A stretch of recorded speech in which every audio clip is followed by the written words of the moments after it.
दोस्तों, जैसा कि आप सब लोग जानते हो कि शेयर मार्केट में मेरा तकरीबन 15 साल का अनुभव है। तो आज इस वीडियो में मैं आपको कुछ ऐसी बातें बताने वाला हूं जो आपको किसी भी दूसरे वीडियो में नहीं मिलेंगी, ना ही आपको किसी भी शेयर मार्केट की किताब में लिखी हुई मिलेंगी। दोस्तों, एक तरीके से आप ये समझ लीजिए, ये मेरे 15 साल के अनुभव का निचोड़ है। ये सारी ट्रिक्स मैं खुद यूज करता हूं, आज भी अपनी ट्रेडिंग में अप्लाई करता हूं, और यकीन मानिए जब से मैंने इन 3-4 ट्रिक्स को यूज करना शुरू किया है, मेरा प्रॉफिट कई गुना बढ़ गया है। अगर आप भी अपने लॉस को कम करना चाहते हैं, अपने प्रॉफिट को कई गुना बढ़ाना चाहते हैं, तो डेफिनेटली आपको ये ट्रिक्स अपनी ट्रेडिंग के अंदर इंप्लीमेंट करनी चाहिए। तो हाय फ्रेंड्स, मेरा नाम है हितेश सिंधु, मैं एक फुल टाइम ट्रेडर हूं और ये मेरा चैनल है बंबई बुल। अगर आप पहली बार मेरे चैनल पे आए हैं तो प्लीज सब्सक्राइब कर लीजिए। अगर आप लोग सब्सक्राइब करेंगे तो मार्केट से जुड़ा कोई भी अपडेट आप कभी भी मिस नहीं करेंगे। और ये तो आप भली भांति प्रकार से जानते ही हो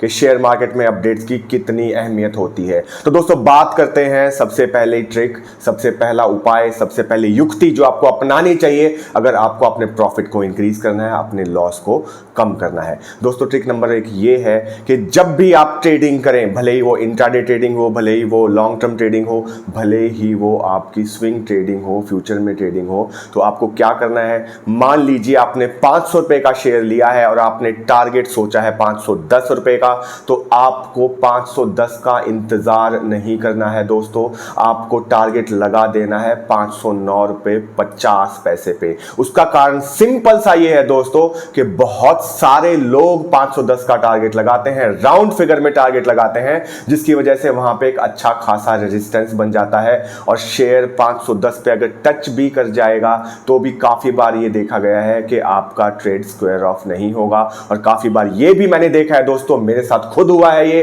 कि मैंने 510 का टारगेट लगाया, शेयर 509 रुपए 60 पैसे पे गया और वहां से वापस नीचे गिर गया क्योंकि लोगों ने प्रॉफिट बुक करना शुरू कर दिया और जहां पे मुझे प्रॉफिट होने वाला था वहां पे मैंने लॉस बुक किया। इसी तरीके से अगर आपने कोई शेयर बेच रखा है, मान लीजिए 510 पे बेचा है और आपने 500 रुपए का टारगेट लगाया है, तो टारगेट को रिवाइज करके आप 500 की बजाय 500 रुपए 50 पैसे या 60 पैसे या 70 पैसे लगा दीजिए, तो आसानी से आपका ट्रेड एग्जीक्यूट हो जाएगा। ये नहीं होगा कि टारगेट के पास आके वापस आपका ट्रेड रिवर्स हो जाए और आपको लॉस उठाना पड़े। दूसरी बात यह है कि जब भी कभी आप कोई सौदा लें, अच्छी खासी रिसर्च करके लें। जब आपने रिसर्च करके पूरे फंडामेंटल्स देख के, स्विंग देख के, अप एंड डाउन आपने शेयर ले लिया, स्टॉक ले लिया, तो आप उसको बार बार मत देखिए। मैं ये नहीं कह रहा बिल्कुल मत देखिए, but her minute, her 2 minute, her 5 minute में बिल्कुल मत देखिए दोस्तों। उससे होता क्या है कि आपका मन कच्चा हो जाता है, आपका मन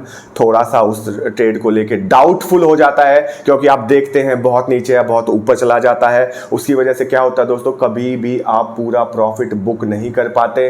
और बहुत बार आपने खुद ऑब्जर्व किया होगा अपनी ट्रेडिंग में कि आप डर के मारे शेयर को काट देते हैं, या फिर कम प्रॉफिट में काट देते हैं, या फिर लॉस में काट देते हैं। उसके बाद क्या होता है दोस्तों, शेयर वहां से बहुत ऊपर चला जाता है और उसके बाद पछताते हैं। इसलिए कभी भी, स्पेशली इंट्राडे ट्रेडिंग में, अपने शेयर को एक बार लगा दीजिए, स्टॉप लॉस लगा दीजिए और हो सके तो ऊपर का प्रॉफिट भी लगा दीजिए, लेकिन बार बार शेयर को ऑब्जर्व मत कीजिए। मेरा यकीन मानिए, शेयर का मूवमेंट देख के डेफिनेटली आप उसको पूरा प्रॉफिट बुक करने से पहले ही काट देंगे। तीसरी बात दोस्तों, तीसरी बात यह है, जब भी आप कोई शेयर लेने का विचार बनाएं, भले ही वो इंट्राडे में बनाएं, भले ही डिलीवरी में बनाएं, तो आप अपने एनालिसिस करके, अपने रिसर्च करके आप एक लेवल निकाल लेते हैं। मान लीजिए 500 का शेयर है और आप लेवल निकाल लेते हैं कि स्विंग में नीचे 490 तक जाता है, ऊपर 500 तक जाता है। तो आप एक डिसाइड कर लेते हैं कि मुझे 490 पे ये शेयर लेना है। तो आपको 490 पे नहीं लेना है दोस्तों, आपको अगर बाय लगाना है तो वहां से कम आधा % नीचे आपको बाय लगाना है। तो वहां पे अगर आप 590 का बाय लगा रहे हैं तो 590 की बजाय आप 585, 586 या 587 का बाय लगाइए दोस्तों, और 587 रुपए 10 पैसे या 20 पैसे का बाय लगाइए, जिससे इजीली आपका ट्रेड एग्जीक्यूट हो जाए और आपकी एंट्री सही जगह पे हो जाए। नो मैटर हम कितना भी अच्छा एनालिसिस कर लें, कितना ही बढ़िया एनालिसिस कर लें, लेकिन 90% चांसेस होते हैं कि जहां पे आप लेते हैं उससे शेयर नीचे जाता ही है।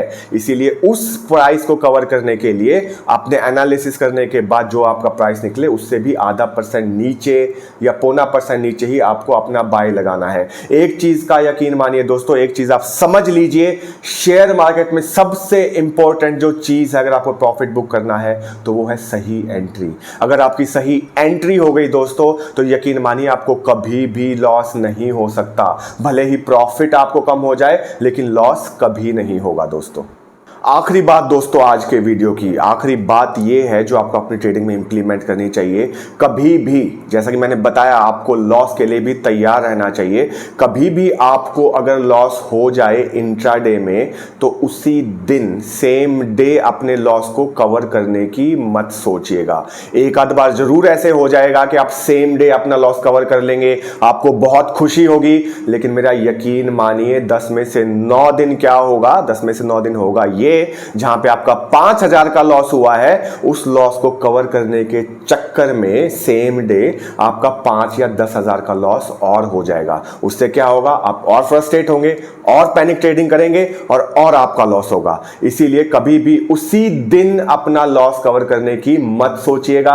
और तो मैं साथ में आपको यह भी कहूंगा कि अगले दिन भी आप इस मेंटालिटी से मत जाइएगा कि आपको अपना लॉस पूरा करना है। तो आज अगर 2000 का फायदा हो भी गया तो मैं 5000 का फायदा और करूंगा ताकि कल का लॉस पूरा हो सके। ये कभी भी मत सोच के जाइएगा। मैं लिख के दे सकता हूं आपको, हमेशा लॉस में रहेंगे अगर इस तरीके से आप ट्रेडिंग करेंगे तो, एक बदले की भावना से ट्रेडिंग करेंगे तो। दोस्तों ये थी 4 बहुत ही आसान ट्रिक्स जो आप अपनी ट्रेडिंग में इंप्लीमेंट कर सकते हैं। यकीन मानिए अगर आप ये 4 चीजें कर लेंगे तो मैं लिख के दे सकता हूं आपको कि आपका लॉस बहुत कम हो जाएगा। जहां पे आपको महीने में 10 बार लॉस होता होगा, मुश्किल से 1 या 2 बार लॉस होगा दोस्तों, और आपका प्रॉफिट कई गुना बढ़ जाएगा। आई होप आपको मेरे द्वारा दी गई जानकारी पसंद आई होगी। अगर पसंद आई हो तो प्लीज सब्सक्राइब कर लीजिए, लाइक कीजिए, शेयर कीजिए। अगर आपका कोई सवाल है तो डेफिनेटली आप कमेंट करके मुझसे पूछ सकते हैं। और मैं अंत में धन्यवाद देना चाहूँगा डॉक्टर जुबैर का, जिन्होंने मेरा हालचाल पूछा, मुझे दवाइयों के बारे में बताया, मुझे टेस्ट के बारे में बताया। अभी मेरी तबीयत काफ़ी ठीक है, रिकवर हो गया हूँ ऑलमोस्ट। आई थिंक 1-2 दिन और लगेंगे, पूरी तरीके से मैं फिट हो जाऊँगा और आप नया एनर्जी लेवल मेरे अंदर फिर से देख पाएंगे। तो मिलेंगे दोस्तों मेरे नए वीडियो में, तब तक के लिए नमस्कार, सत श्री अकाल, खुदा हाफिज और जय हिंद।